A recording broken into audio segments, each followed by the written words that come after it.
Bonsoir à tous, bienvenue dans le Ndimba, votre rendez-vous de l'actualité politique. L'invité de cette semaine a en charge un des ministères clés qui donne non seulement le pouls de la situation de l'emploi au Gabon, mais également du moral des Gabonais. Pendant 52 minutes, nous allons aborder aussi bien le cadre législatif du travail, le marché du travail, la sécurité et la santé au travail. Vous l'avez compris, le Ndimba reçoit le ministre du Travail et de l'Emploi. Simon Wilfried Tutumeman, bonsoir. Bonsoir. Merci d'avoir accepté notre invitation. Comme il est de tradition dans cette émission, nous allons démarrer la première partie avec votre portrait parcours. Nous en reparlons donc après ce reportage. Cet ancien élève de l'école publique de l'Alala, du collège Bessieux et du lycée national Léon Mba, aujourd'hui à la tête du ministère du Travail et de l'Emploi, est diplômé en sciences politiques de l'université de Laval au Canada, université au sein de laquelle il a exercé beaucoup plus tard en qualité d'assistant. Il consacre l'essentiel de ses recherches au nouvel ordre économique à travers l'association CEE-ACP, les fameuses conventions de Lomé. La Belgique est le lieu tout indiqué pour la réalisation de ce travail. Ce haut lieu dispose d'impressionnantes sources de première main pour mener à bien ses activités. C'est donc à l'université catholique de Louvain-la-Neuve qu'il achève sa recherche. Suivront des stages à la communauté économique européenne pour renforcer ses connaissances afin de passer de la théorie à la pratique. Les projets sont au centre de ses préoccupations. Au terme de ce parcours, Simon Wilfried Tutumeman entame une longue carrière de diplomate. D'abord au Canada, en Grande-Bretagne, et puis au Liban, où il crée une interaction entre les hommes d'affaires du Moyen-Orient et du Gabon entre 2003 et 2004. Et enfin le Royaume d'Espagne, où il va encourager les hommes d'affaires espagnols à investir dans les infrastructures au Gabon. Il est à noter que les passages au Liban et au Royaume d'Espagne sont aussi marqués par des faits historiques majeurs. En effet, en poste à Beyrouth en 2006, il fera rentrer au pays tous les compatriotes lors des événements douloureux qui vont secouer le Liban. Tandis que 3 ans plus tard, ambassadeur en Espagne, son dernier poste, Simon Tutumeman aura la lourde mission de ramener la dépouille de l'ancien président gabonais, Feu Omar Bongo Ondimba, à Libreville. Diplomate émérite, il recevra plusieurs distinctions, présidera plusieurs grandes commissions au sein des institutions de Bretton Woods. Homme de culture, chrétien pratiquant, il possède en outre une rigueur intellectuelle et morale issue de son milieu familial, moule dans lequel il a baigné avec un père et une mère, tous deux enseignants. Le ministre Simon Wilfried Tutumeman est marié et père de 4 enfants.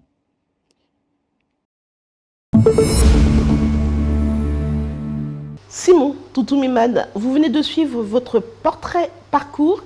Qu'avez-vous à ajouter? Oh, pas grand-chose, c'est un bon portrait, il dit ce que j'ai fait, également partout où je suis passé en poste, c'est un très bon portrait, il n'y a rien à redire. Nous allons poursuivre un petit peu avec donc ces questionnaires. Quel type d'enfant étiez-vous? Oh, un enfant tout à fait normal, un enfant comme on en rencontre dans chaque famille gabonaise, un enfant qui bouge beaucoup, un enfant extraverti, un enfant qui fait beaucoup de bêtises. Mais j'ai baigné dans un moule, et ça a été repris tout à l'heure, un moule où le père est enseignant, la mère enseignante. Vous savez, dans ces conditions, la discipline vous rattrape et vous rattrape très vite. J'ai un souvenir tout à fait exceptionnel entre les longues journées de ma mère et de mon père, passées à dispenser des enseignements à l'extérieur, ma mère au lycée technique, au lycée Léon Mba, mon père à l'université, à l'ENA, et des centaines de copies à corriger à la maison. Il n'y avait pas de place pour des caprices tout à fait futiles. Mais c'est vrai que cette rigueur ne vous a pas empêché finalement de vivre une enfance normale. Ah, une enfance normale avec quelques souvenirs, de très bons souvenirs. Pouvez-vous nous en partager un en particulier? Ah, le repas en famille était quelque chose de sacré, surtout le repas du dimanche. C'était des repas très copieux, c'était des moments qu'on attendait avec impatience.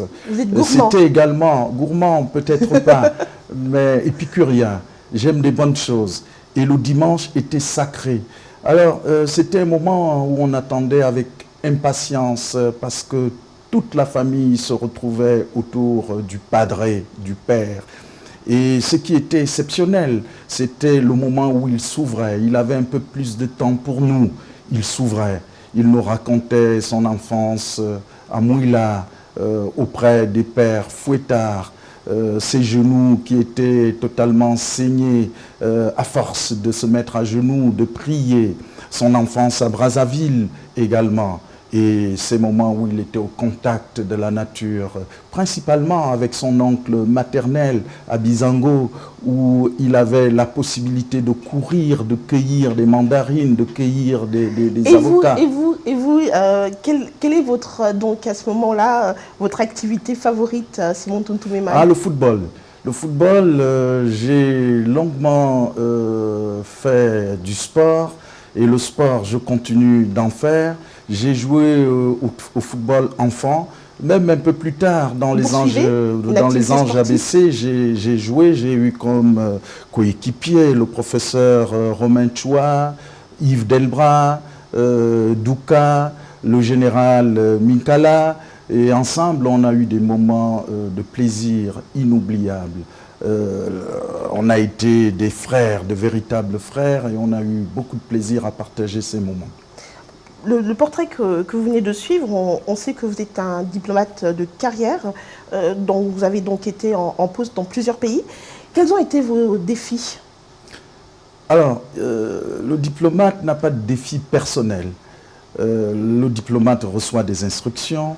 Le diplomate également cadre ses orientations, il reçoit des orientations et ces orientations cadrent avec la politique générale du pays. Donc il n'y a pas de défi personnel, mais par contre, le diplomate est également une personne qui peut un tout petit peu donner de sa personne, donner de sa marque dans la mission qui est la sienne.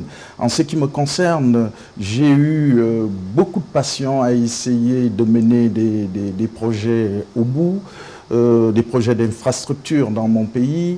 Un bon diplomate, c'est celui également qui noue des relations utiles, j'en ai noué.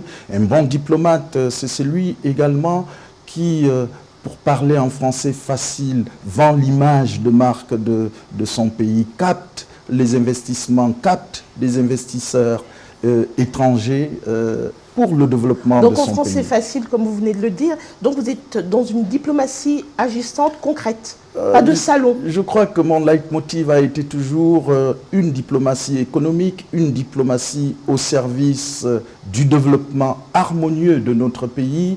Il faut se mettre en tête que le séjour que le diplomate passe à l'étranger, c'est quand même le citoyen lambda qui est à Matata ou à Milembié qui permet à ces diplomates de vivre dans ces conditions. L'équipe de Ndimba, en fait, pour ceux qui nous écoutent, a su retenir que vous êtes aussi à l'origine donc du tronçon routier au niveau des PK.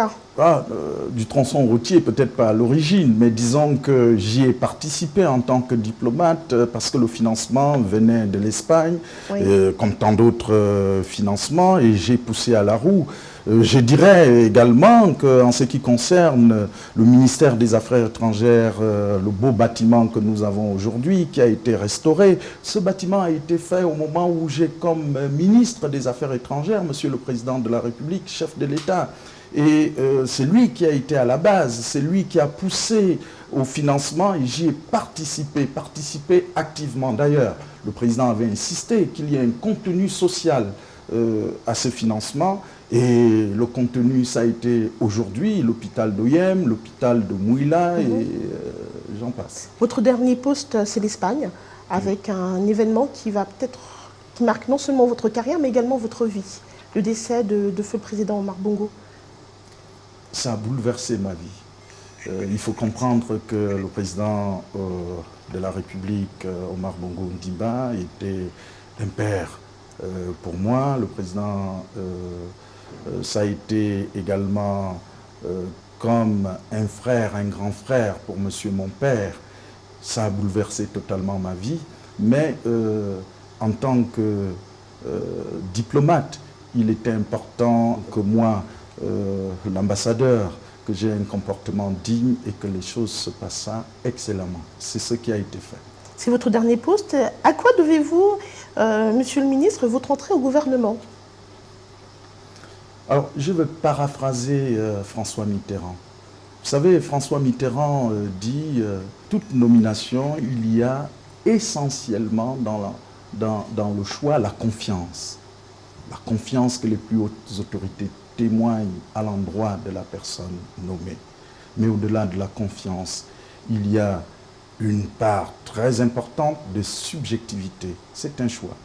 Et une part également d'objectivité. En ce qui me concerne, je crois que c'est la confiance.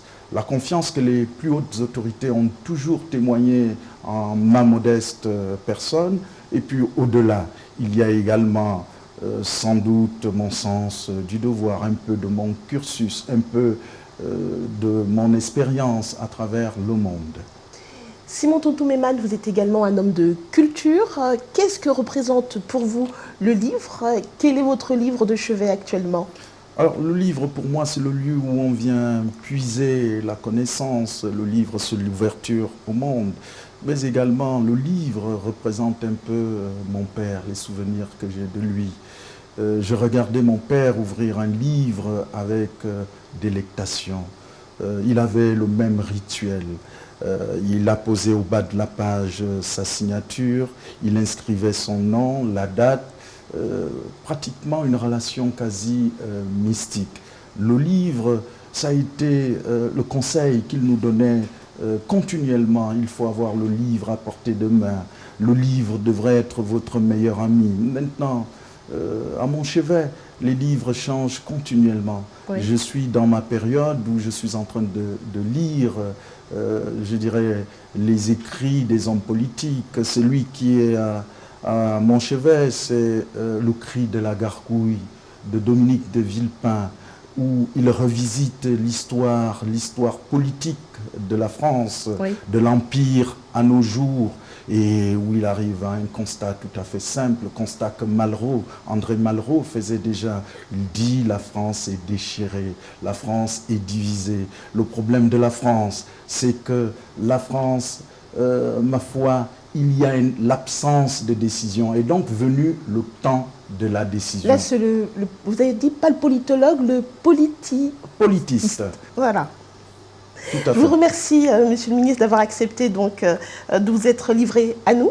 À présent, nous allons entamer la deuxième partie du Ndimba. Je vous propose de passer à l'actualité de votre ministère à travers ce reportage sur le cadre normatif du travail et des réformes en cours dans votre département.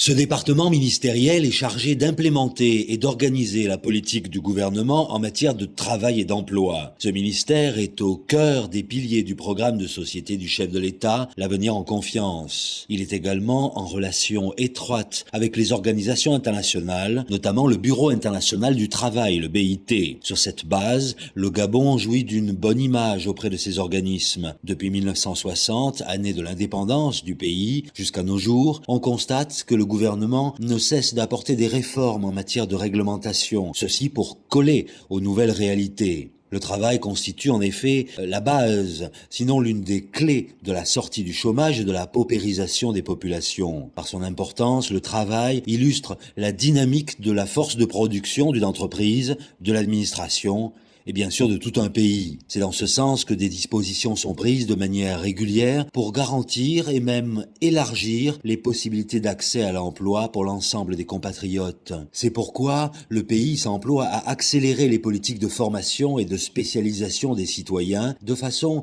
à ce que le Gabon puisse disposer d'une main-d'œuvre quantitative et qualitative afin de répondre aux défis du développement et surtout d'atteindre les objectifs de l'émergence, nouveau rendez-vous que les autorités se sont fixés pour 2025. Cette politique s'appuie également sur les normes à mettre en œuvre pour qu'elles soient respectées par les acteurs économiques, des normes qui impulsent la vision que le gouvernement possède du travail et de l'emploi. Avec l'avènement d'un nouveau code du travail, attendu par toutes les parties, le gouvernement pose les jalons d'une politique cohérente, en phase avec les besoins des créateurs de richesses, avec les travailleurs et en conformité avec les organisations internationales. C'est ici l'occasion pour les jeunes Gabonais d'intégrer un univers assaini, prêt à leur offrir de nouvelles passerelles. Il s'agira d'un cadre qui va également réglementer le secteur informel et lui donner des assises normatives. Or, tel n'est pas le cas aujourd'hui. C'est un combat à mener pour satisfaire les exigences des populations. Monsieur le ministre, vous avez décidé de revisiter dès votre prise de fonction le Code du travail, ce document de base donc en matière de législation du travail. Que doit-on attendre du nouveau glossaire? D'abord, il faut vous dire que l'ancien code n'avait pas été retouché depuis plusieurs années. Et ce qui était reproché à ce code, c'est qu'il était très rigide. C'était un frein aux investissements. Le président de la République, chef de l'État, et ça a été mentionné, j'ai suivi le reportage tout à l'heure, souhaite faire de notre pays un pays émergent en 2025. C'est tout un défi. Pour cela, il a entrepris un ensemble de réformes économiques pour diversifier notre économie, attirer les investisseurs, faire en sorte que les Gabonais retrouvent dignité au travers d'un emploi. Pour cela, il était donc temps de revoir en profondeur cette loi, parce qu'il s'agit bien d'une loi, pour que ce soit un cadre attractif permettant aux investisseurs de venir dans notre pays. Qu'est-ce qu'on peut attendre? Très simplement, intensifier. On a revu en profondeur ce code pour que le dialogue à l'interne, en entreprise, soit un dialogue social bien établi, bien compris par tout le monde, un dialogue constructif pour que l'entreprise soit un cadre favorable à l'investissement, pour qu'on ne se retrouve plus avec des grèves à répétition, grèves qui ne permettent pas à l'outil d'avoir un peu plus d'investissement, un peu plus d'ambition. Monsieur le ministre, est-ce que ça signifie, monsieur le ministre, que pour la révision de ce code du travail, vous avez impliqué donc l'administration, le patronat et le syndicat? Alors, pour réviser cette loi, le président avait souhaité qu'on implique tout le monde. C'est un travail où on est obligé d'avoir le tripartisme. Et au-delà du tripartisme, c'est-à-dire l'État, service public, donc le patronat, mais également les travailleurs. Mais au-delà, sous un œil bienveillant du BIT, on en a parlé parce que aujourd'hui, le BIT nous regarde et le BIT le Bureau international du travail. Voilà, d'excellentes relations avec notre pays. Donc, ce travail tripartite a été fait. Je disais, on a voulu donc de faire en sorte qu'il y ait un dialogue constructif en entreprise pour qu'il y ait beaucoup plus d'investissement, pour qu'il y ait beaucoup plus de prospérité en entreprise, pour prospérité économique. Mais au-delà, il fallait corriger ce qui était reproché à ce code, la rigidité. Il fallait donc qu'il y ait une dose très importante de flexibilité pour capter l'investissement extérieur. Flexibilité sans pour autant diluer, je dirais, les droits des travailleurs. La protection sociale également. Sans diluer les droits des travailleurs. Donc il fallait une dose de flexibilité. Par exemple, flexibilité en ce qui concerne, par exemple, des ruptures à l'amiable, le temps partiel, le travail saisonnier, pour être en phase avec les grands projets du président de la République, le projet Graines, par exemple. Donc il fallait... Pour animer cette deuxième partie, Simon Toutouméman, je ne suis pas seule. Louis-Philippe Badinga. Merci Louis-Philippe de nous avoir rejoints. Et vous avez également donc une série de questions pour Monsieur le ministre. Simon Toutouméman, dans les années 80, une directive gouvernementale prônait la préséance, j'allais dire, la préférence nationale avec le concept de gabonisation des postes. Où en est-on dans un contexte où les Gabonais ont toujours l'impression que l'étranger prend tout? Alors, je voudrais, Madame, aller au bout de la logique, parce que vous savez, le code, c'est vraiment important. On a parlé de flexibilité, on a parlé également de faire ouverture aux jeunes pour plus d'employabilité, on a parlé également de protéger et de sécuriser le travailleur. On a parlé également de conditions de santé et de sécurité. Nous allons aborder... Tout cela a été renforcé parce qu'il s'agissait de quelles sont les innovations de ce code. Voilà un résumé en ce qui concerne ce code. Si c'est pour vous rassurer, Monsieur le ministre, nous allons aborder ces... En ce qui concerne le code. Maintenant, venons à la gabonisation. Si j'ai bien compris, la gabonisation des postes. Oui, en 80, il y a eu une directive. Mais il faut également mettre un bémol. La directive était couplée au fait qu'il ne fallait pas une gabonisation au rabais. Il ne fallait pas une gabonisation qui, ma foi, ralentisse notre économie. Vous avez eu le ministre de l'économie sur ce plateau qui a répété la même chose. Nous n'avons pas, certes, beaucoup formé, mais aujourd'hui, cette mesure a bien prospéré. Parce que ce qu'on constate, c'est que la mesure a bien prospéré. La plupart de nos grandes entreprises sont dirigées par nos compatriotes. Même le fleuron de notre économie pétrolière, Total Gabon, c'est un compatriote qui dirige Total Gabon aujourd'hui.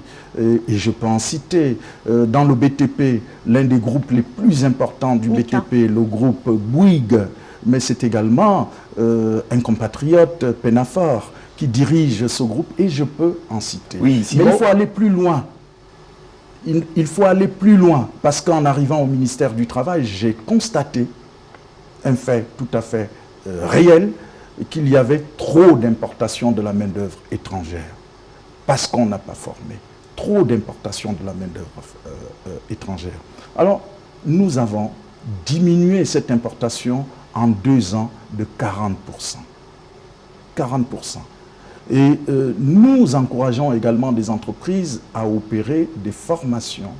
Nous venons de reprendre totalement un texte pour renforcer la notion d'homologue en entreprise. Donc vous voulez nous faire comprendre que ce n'était pas une trop grande ambition quand on sait bien que la formation couplée aux besoins des entreprises ne suit pas toujours au Gabon?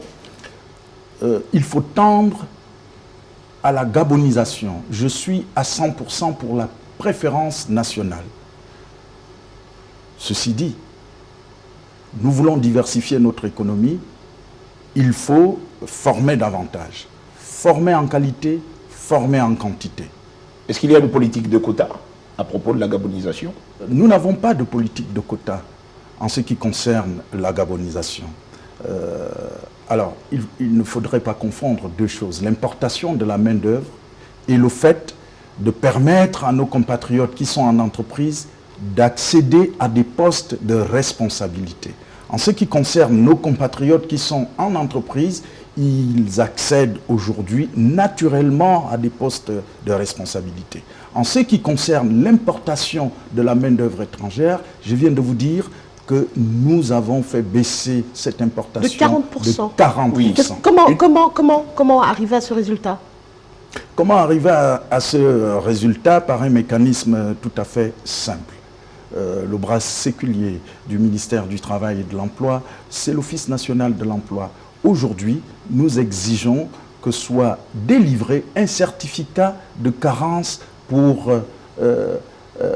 un travailleur étranger qui souhaite s'établir dans notre pays. Monsieur le ministre, ceci dit, ça veut dire quoi en termes simples? Ça veut dire qu'il faudrait, au préalable, regarder sur le marché national. Si on n'en trouve pas, c'est à ce moment qu'on peut importer cette main-d'œuvre. Oui. Mais même en l'important, dans certaines conditions, il faudrait former un homologue, mais pas aux conditions d'hier, aux conditions d'aujourd'hui. Oui, vous allez parler emploi avec mon collègue tout à l'heure. Restons dans le cadre normatif. Il y a quelques années, la formalisation du secteur informel était la solution pour le gouvernement de régler la question du chômage.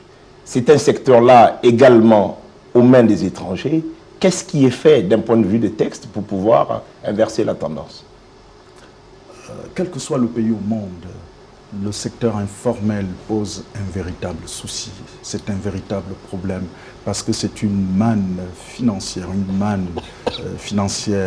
importante qui échappe au trésor public. L'État a donc pris très au sérieux ce problème et nous venons de lancer une étude très importante. D'abord pour comprendre les mécanismes, comment fonctionnent ces secteurs, qui est réellement dans ces secteurs, faire un véritable recensement et ensuite prendre des mesures drastiques. Vous savez, c'est un secteur qui échappe totalement à nos jeunes compatriotes. Pourquoi? Parce que nos jeunes compatriotes n'ont pas été formés au métier de base. Mais aujourd'hui, il n'y a plus d'excuses. Vous voyez, il y a un important projet qui vient d'être lancé par mon collègue. Un jeune à métier. La formation professionnelle. Ces jeunes qui se sont présentés. Ça veut dire que les mentalités ont changé. Il faudrait maintenant que ces jeunes captent ces métiers. Oui, monsieur le ministre, le gouvernement a initié en 2014 les assises nationales. Or, quand on entend les cris de quelques syndiqués, notamment des anciens employés, par exemple de Air Gabon, de la CNSS, on a l'impression que là, il y a un véritable échec. Qu'est-ce qui n'a pas marché? Alors, les assises d'Angonje, ça a été décidé par Monsieur le Président de la République, chef de l'État. Le Président a souhaité un dialogue franc, un dialogue sincère. Le Président a souhaité également la participation la plus ouverte. À côté des syndicats, il y avait des associations, il y avait le patronat, il y avait même des ONG. Mais ça a été un grand moment de la démocratie sociale dans notre pays. Mais ces assises ont été donc, on en est arrivé à ces assises simplement parce qu'on avait constaté que les cahiers de charges, les revendications s'empilaient, se croisaient, s'entrechoquaient parce qu'on retrouvait les mêmes revendications ici et là dans les mêmes cahiers de charges. Il fallait donc mettre tous ces cahiers de charges à plat et trouver des solutions. Aujourd'hui, oui, la démocratie sociale va continuer à vivre. Oui, il y a toujours des revendications. Mais ces assises sociales ont permis deux choses très importantes.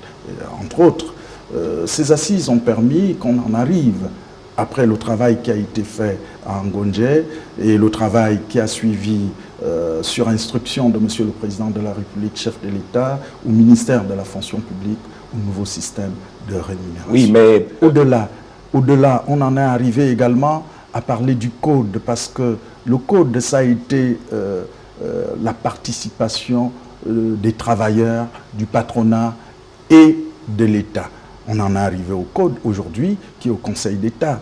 Il est sans doute encore perfectible parce qu'il va passer au Parlement.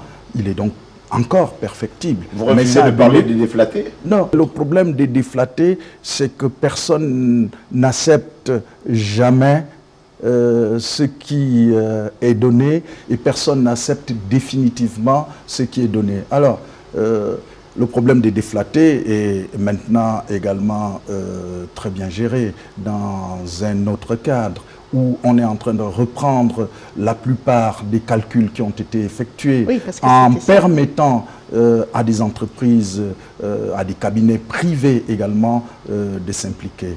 Vous savez, le président de la République passera dans l'histoire de notre pays comme étant un grand président, un libéral sans doute, mais qui s'est donné cœur et âme pour le social. Oui, c'est un président. Avant de conclure, parce que le temps est parti, est arrivé à son terme, mais je souhaiterais quand même que vous reveniez, Louis-Philippe Badinga, sur l'aspect de l'insertion de la personne handicapée. Oui, monsieur le ministre, on l'entend de plus en plus dans les énoncés politiques, dans les slogans. Le président de la République prône plus l'égalité des chances aujourd'hui.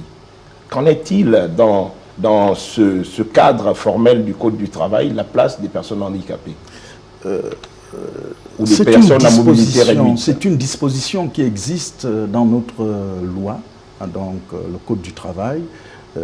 Cette disposition, c'est le 1/40e, qui dit chaque fois qu'il y a 40 personnes en entreprise, il faut faire la place à une personne qui a un handicap.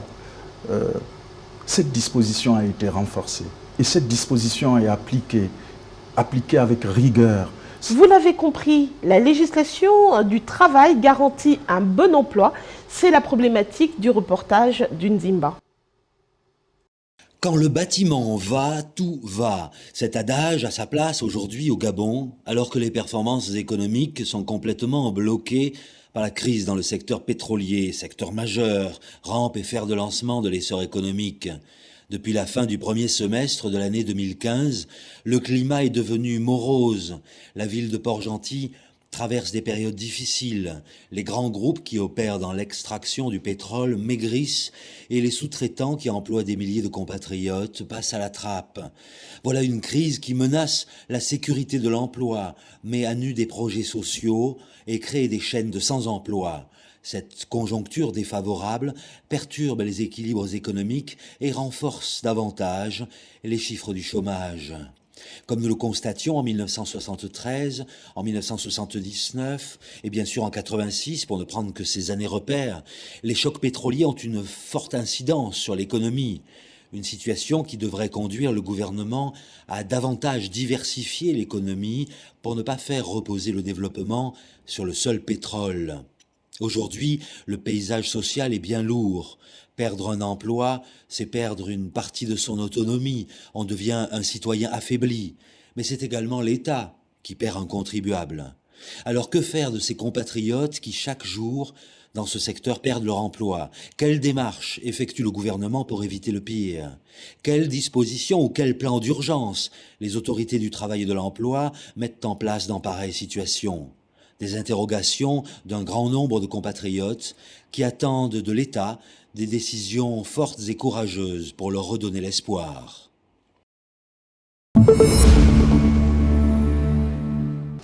Simon Tontouméman, la capitale économique Port-Gentil connaît un ralentissement de son activité lié à la crise du pétrole. Dans quelles mesures votre département agit pour éviter les licenciements massifs? Alors, il faut vous dire que la situation à Port-Gentil est une situation difficile. C'est exact. Très difficile.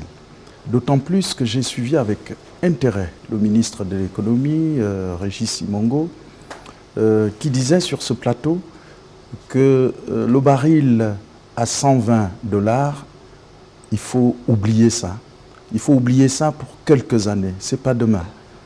Ça veut dire donc qu'on est parti pour une crise qui va durer sans doute quelques années. Qu'est-ce que nous faisons?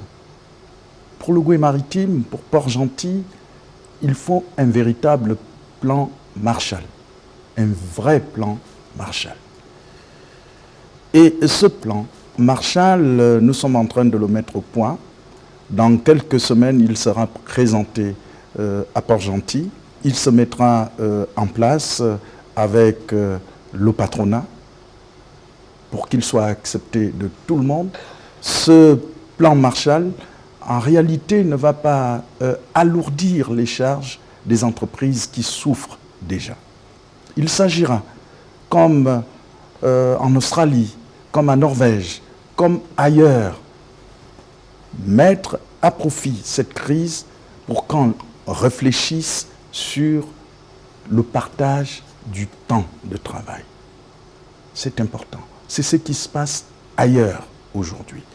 Il va donc falloir revisiter en profondeur l'arrêté 62 qui réglemente l'activité pétrolière, le travail dans le secteur pétrole. Il va donc falloir comprendre une chose tout à fait simple, c'est que comme il y a de longues périodes dans le secteur du pétrole, de longues périodes de récupération, ce temps de récupération ne pourra pas être capté par les mêmes. Il va falloir donc partager ce temps de travail. Ça veut dire quoi en termes simples? Ça veut dire simplement qu'on va créer des centaines et des centaines et des centaines d'emplois en utilisant ce mécanisme. Est-ce que le fait de travailler moins aura un impact sur la rémunération?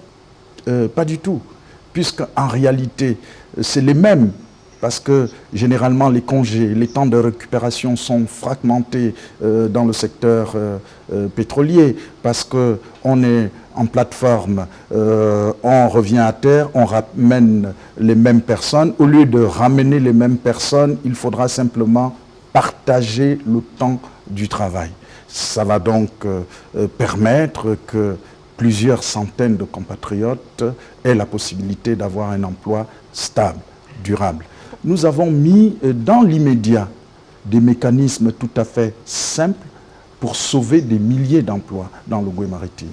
D'ailleurs, nous parlons, j'ai cru comprendre qu'il y avait des licenciements massifs. Il n'y en a pas.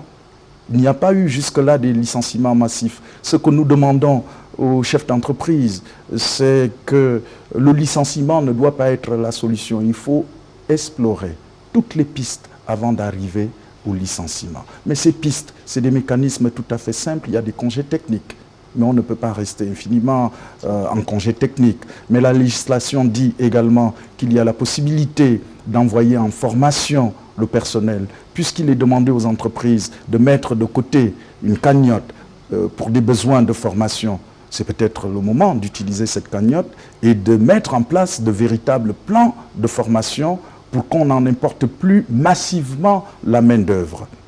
Pour poursuivre donc cette partie de l'émission, Jonas Osombe nous a rejoint. Bonsoir, Monsieur le Ministre. Nous sommes bien d'accord avec le plan Marshall que vous êtes en train de mettre. On a l'impression que le dialogue avec les partenaires sociaux est bloqué. Et dans un contexte de crise comme celui-là, est-ce qu'il ne va pas falloir relancer les discussions avec les partenaires sociaux, notamment ceux du pétrole? Le dialogue n'est pas bloqué du tout. Vous savez, nous avons très très bonnes relations. Vous dites, il n'y a pas saigné dans le monde de l'emploi à Port-Gentil. Les partenaires sociaux disent le contraire. On a l'impression que... Non, je ne dis pas qu'il n'y a pas de licenciement.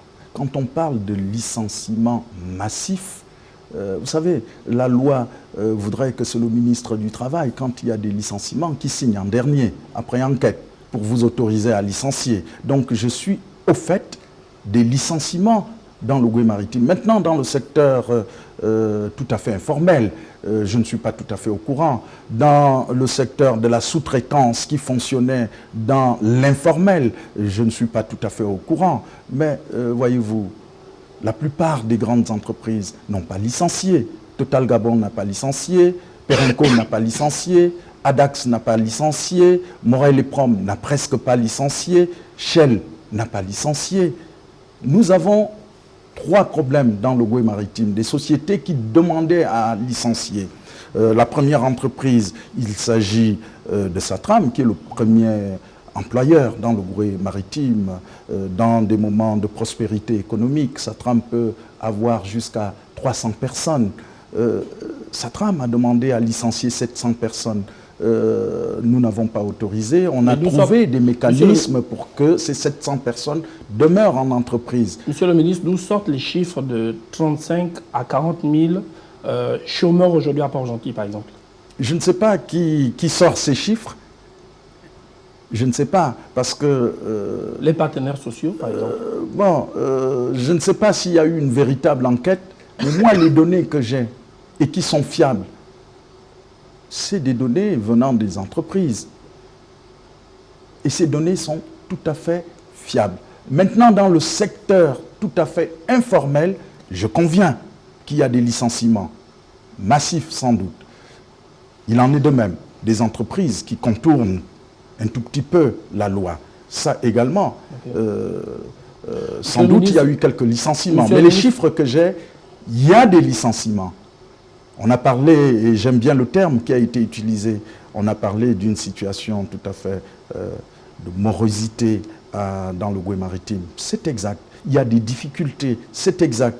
Et c'est parce qu'il y a des difficultés que le ministre que je suis pense qu'il faut un véritable plan Marshall. D'ailleurs, très prochainement, mon collègue de l'économie, du pétrole, du commerce, nous serons dans le Goué maritime pour pouvoir échanger. Justement, Monsieur le ministre, vous nous avez fait le privilège de l'annonce du plan Marshall. Oui. Et quel va être le rôle des syndicats dans ce plan Marshall, dans ce plan de sortie de crise? Mais ils ont une place très importante.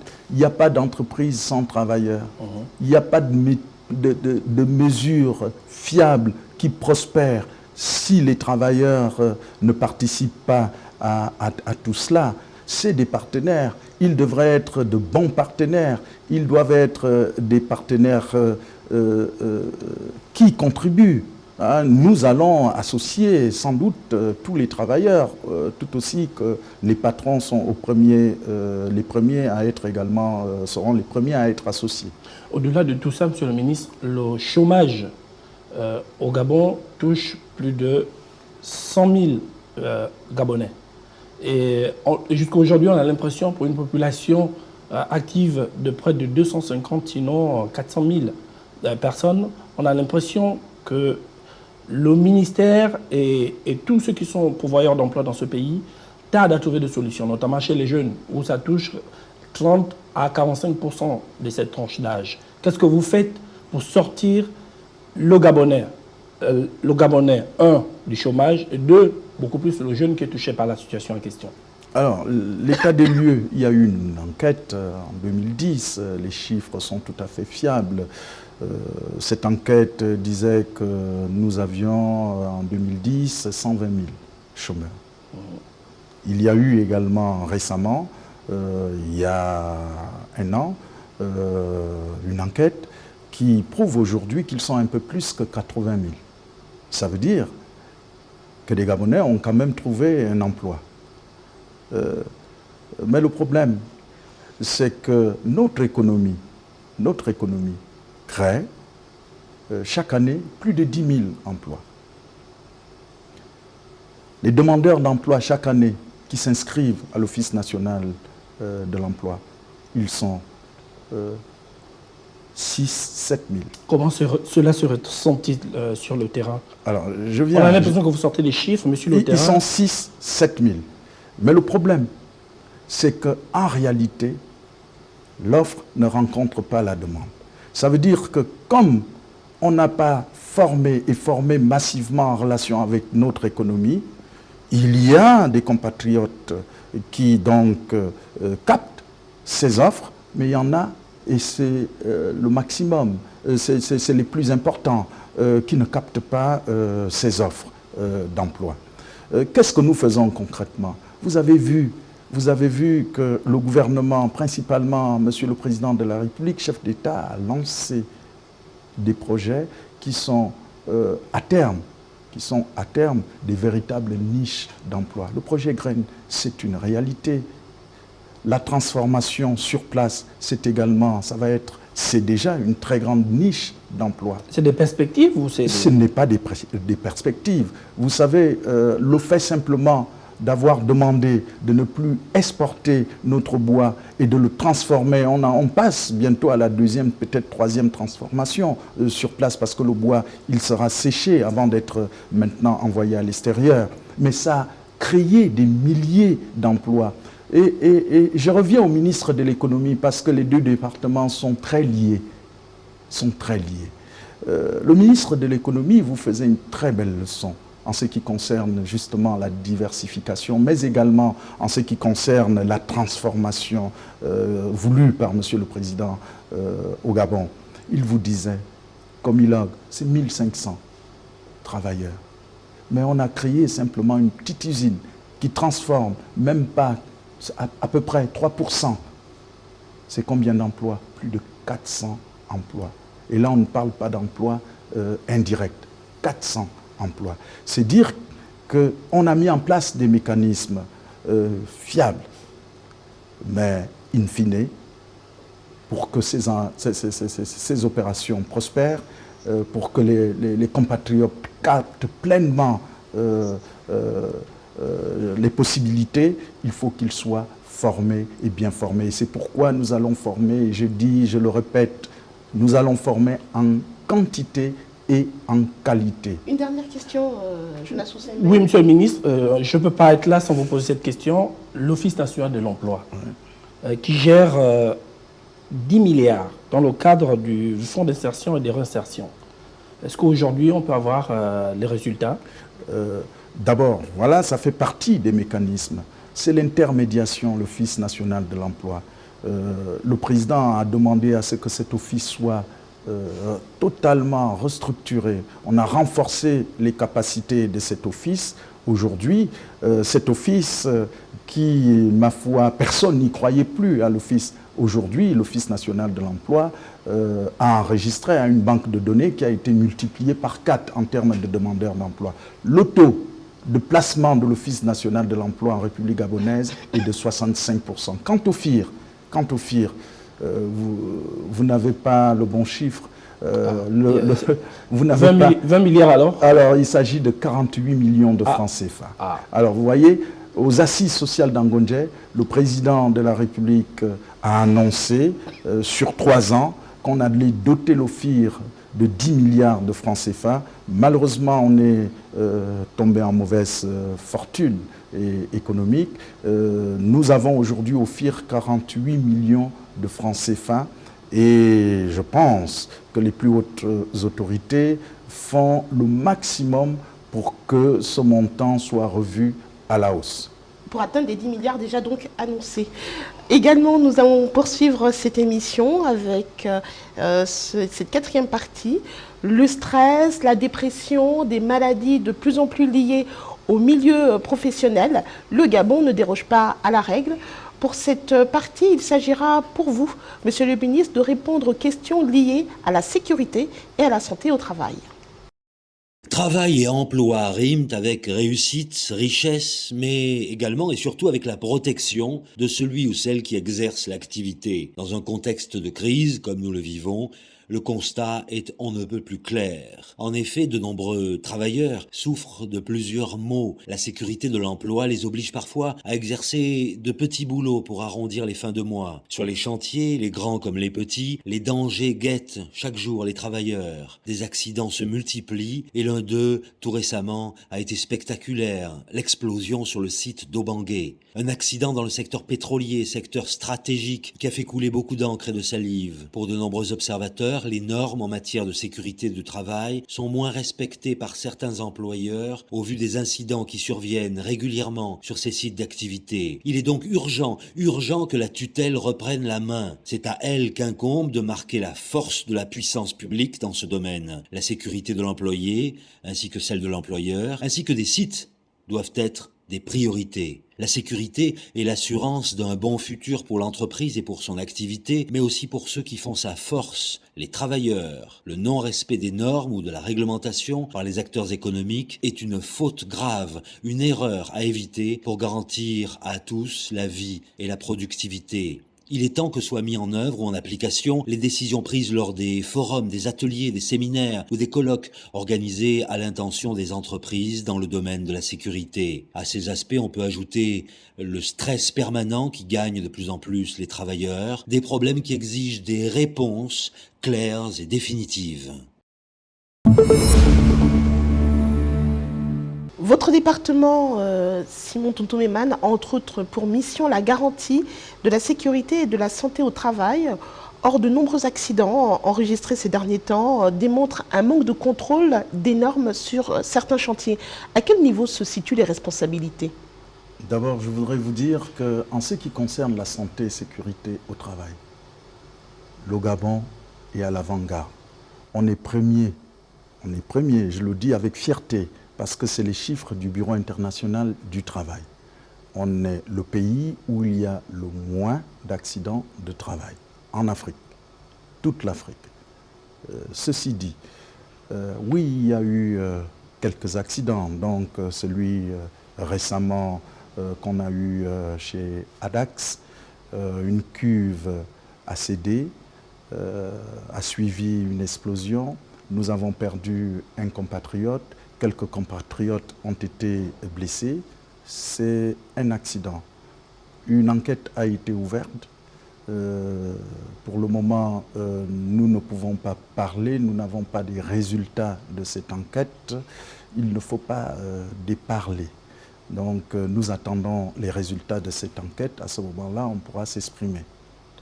Vous confirmez que donc, les équipes de contrôle vont régulièrement sur les les équipes de contrôle, non seulement vont régulièrement, et vous avez vu vos images tout à l'heure, tout ce qu'on a montré sur site pétrolière, c'est du neuf. Ça veut dire, il y a quelques années, Monsieur le Président de la République, chef de l'État, a instruit au gouvernement qu'à Port-Gentil, la plupart des plateformes pétrolières ont reçu une véritable cure de jouvence. Donc, il y a eu un accident, il y en a très peu dans notre pays. Attendons les conclusions. Ceci dit, mes équipes passent régulièrement. D'ailleurs, nous avons renforcé dans le code qui vient d'être revisité, nous avons renforcé le mécanisme où chaque entreprise est obligée d'avoir aujourd'hui un comité santé-sécurité en entreprise. Le problème aujourd'hui, et là je voudrais le dire sans faire de la politique politicienne, sans langue de bois, le problème aujourd'hui, c'est qu'à terme, il faudrait que les médecins en entreprise non seulement soient indépendants, et qu'ils ne soient pas également des salariés de l'entreprise pour que l'activité soit bien menée. Le problème également, parce que j'ai entendu tout à l'heure parler de stress, parler d'angoisse, oui, on est en période de crise. La pénibilité, la dépression sont autant de mots qui minent donc le monde professionnel voilà. Aujourd'hui. Comment nous avons pris des dispositions, pour qu'au-delà du médecin traditionnel qu'on a toujours connu en entreprise, qu'il y ait la possibilité également que ce médecin soit accompagné des psychologues. Et ce mécanisme est déjà actif et ça se passe plutôt très bien. Donc pour vous garantir la santé de l'employeur, c'est également donc avoir un médecin autonome et ajouter à ça une prise en charge psychologique. Tout à fait, comme dans la plupart des grands pays. Aujourd'hui, vous parlez d'angoisse, de stress en période de crise. Il faut un suivi et nous encourageons que ce suivi soit réel en entreprise. En mai 2015, Simon Toutouméman, les recommandations du Forum sur l'hygiène, la sécurité et l'environnement organisé par le consortium des entrepreneurs Nouvelle Génération figuraient la création d'un observatoire des risques professionnels dans le secteur des activités, entre du secteur encore pétrolier et des activités connexes. Pouvez-vous nous éclairer parce que c'était sous... C'est une initiative privée. J'ai assisté, c'est une belle initiative. J'ai assisté à ce forum. Oui, tout à fait. C'est une très belle initiative. C'est une initiative à encourager. Malheureusement, je déplore le fait que cette initiative n'a pas jusque-là beaucoup prospéré, faute de moyens. Donc, vous êtes pour un partenariat public-privé? Il faut, dans ce domaine précis, un véritable partenariat public-privé. Écoutez, Monsieur le Ministre, nous sommes arrivés au terme de ces 52 minutes d'émission. Votre conclusion? Tout à fait simple. Vous l'avez très bien compris. La problématique de l'emploi est au centre des préoccupations du gouvernement que dirige le professeur Daniel Onaondo. c'est une préoccupation de tous les jours. C'est une très grande préoccupation. Vous savez, le travail ne se décrète pas, disait le général de Gaulle. Et c'est parce que le travail ne se décrète pas que le président de la République, tout de suite, a entamé de grandes réformes. La transformation générale de notre économie, la diversification de celle-ci pour plus de croissance, mais également, il a fait quelque chose d'extrêmement important, la transformation locale de nos matières premières. Mais au-delà, il a fallu une impulsion générale en termes de formation, la formation au métier de base, pour que nos jeunes soient formés en relation avec notre économie réelle, qui est une économie fossile. Mais il a également initié un contrat très important, l'apprentissage jeunesse, pour que nos jeunes soient informés, pour que nous former au métier de base directement en entreprise. Mais au-delà, la transformation de l'Office national de l'emploi avec un maillage territorial, le renforcement, même si les moyens tardent à venir, le renforcement du fonds d'insertion et de réinsertion. Mais le maillage territorial de cet Office de l'emploi pour qu'il joue pleinement son rôle d'intermédiation. En plus, il a été initié en République gabonaise des projets importants, des initiatives très importantes. La zone spéciale d'Ungkok, mais non seulement la zone spéciale d'Ungkok, des projets OLAM, le projet Graines, Éveilla Culture, le palmier à huile, tous ces projets à terme génèrent déjà des milliers d'emplois, mais au-delà vont générer davantage d'emplois. Et les jeunes doivent capter ces emplois. Je ne suis pas en train de m'auto-congratuler. Je ne suis pas en train de dire que tout a été fait, tout a été bien fait. D'ailleurs, la belle expression du président de la République, c'est « on peut mieux faire, on devrait mieux faire, il faut faire davantage ». Mais c'est parce qu'il faut faire davantage que nous sommes aujourd'hui en train de relever le défi de Port-Gentil. Oui, à Port-Gentil, il y a d'énormes difficultés. J'ai dit cela au début de mon propos tout à l'heure. Nous sommes en train de mettre en place un véritable plan Marshall. Un plan Marshall qui fera en sorte que non seulement on sauve les emplois, mais également qu'on en crée davantage. Les jeunes aujourd'hui, il faut se le dire, piaffent d'impatience. Les jeunes aujourd'hui qui sont au chômage, ils piaffent davantage d'impatience. Il faut donc qu'ensemble, on convertisse aujourd'hui l'énergie de ces jeunes en force motrice pour le développement de notre pays. Ensemble, je dis bien, il faut transformer cette énergie en force motrice pour le développement de notre pays. D'ailleurs, la belle expression, c'est que le travail, c'est le pain nourricier des grandes nations. Donc, être bien formé avec en tête donc un plan de carrière, pour Tout parler plus simplement. Monsieur le ministre, merci d'avoir accepté notre invitation. Merci aux téléspectateurs d'avoir suivi ce numéro du Ndimba pour animer les débats. J'étais accompagnée de Louis-Philippe Badinga et de Jonas Osembe. Merci à l'équipe technique. À bientôt.